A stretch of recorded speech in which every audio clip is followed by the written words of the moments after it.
नागिन के 7 बार काटने के बाद भी बच गया ये इंसान। फिर उस आदमी के साथ जो हुआ उसे जानकर आपके होश उड़ जाएंगे। दोस्तों ये तो आपको पता ही होगा कि अगर नाग को कोई इंसान मार दे तो नागिन उसका बदला जरूर लेती है। वो नागिन उस इंसान का पीछा 7 जन्मों तक करती रहेगी जब तक कि वो अपना बदला पूरा नहीं कर लेती। आज मैं आपको एक ऐसी ही सच्ची घटना के बारे में बताने जा रहा हूँ। ये घटना सुनकर आपके होश उड़ जाएंगे। आपको भी यकीन हो जाएगा कि कभी भी नाग नागिन के जोड़े को अलग नहीं करना चाहिए, नहीं तो उसका अंजाम बहुत भयानक हो सकता है। ये घटना है उत्तर प्रदेश के रामपुर गांव की। मिर्जापुर के रहने वाले बबलू रामपुर नौकरी के लिए आया था। बबलू को कृषि फार्म में एक अच्छी नौकरी मिल गई थी। वो खेत के सभी कामों को अच्छे से समझ गया था और वो अपनी ड्यूटी अच्छे से करता था। एक दिन जब वो खेत में काम कर ही रहा था तभी उसने खेतों में नाग नागिन के जोड़े को देखा। वो नाग नागिन के जोड़े को देखकर पहले तो काफी डर गया, फिर उसने हिम्मत करके लाठी से उन पर वार करना शुरू किया और लगातार कई वार किया। बबलू नाग को तो मारने में कामयाब रहा, लेकिन नागिन वहां से बचकर भाग निकली और नागिन ने अपने मरे हुए नाग का बदला लेने का ठान ली। बबलू रोज की तरह खेतों में काम करने जाने लगा। एक दिन जब वो खेत में काम कर ही रहा था तभी मौका मिलते ही नागिन ने बबलू को काट लिया। उसे सही टाइम पर इलाज मिल जाने की वजह से बबलू की जान बच गई।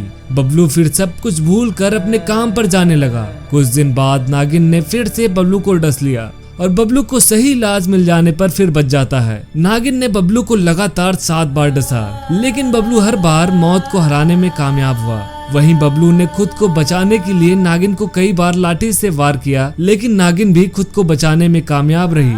कुदरत इन दोनों का पूरा साथ दे रही थी। इसका अंत क्या होगा ये किसी को भी नहीं पता था। बबलू एक गरीब परिवार से है और उसके 4 बच्चे हैं। बबलू को हर वक्त इसी बात का डर लगा रहता था कि कब उसे नागिन डस लेगी। उसके चले जाने के बाद उसके परिवार का क्या होगा, कौन उसके परिवार की देखभाल करेगा, यही चिंता उसे सताती रहती थी। बबलू ने डर के मारे फार्म की नौकरी छोड़कर मजदूरी करने लगा, ये सोचकर कि अब फिर से उसका नागिन से पीछा छूट जाएगा। लेकिन नागिन ने उसका पीछा अभी तक नहीं छोड़ा था। उसने फिर कई बार बबलू को डसा और सही इलाज मिल जाने के बाद भी बबलू बच जाया करता था। लेकिन कब तक बकरे की माँ खैर मनाती, कभी न कभी तो उसे नागिन का शिकार बनना ही पड़ता। एक बार बबलू अपने पास के शिव मंदिर पर बैठकर भगवान शिव को याद करके रोने लगा और वो अपनी गलती की क्षमा याचना भोले बाबा से कर ही रहा था।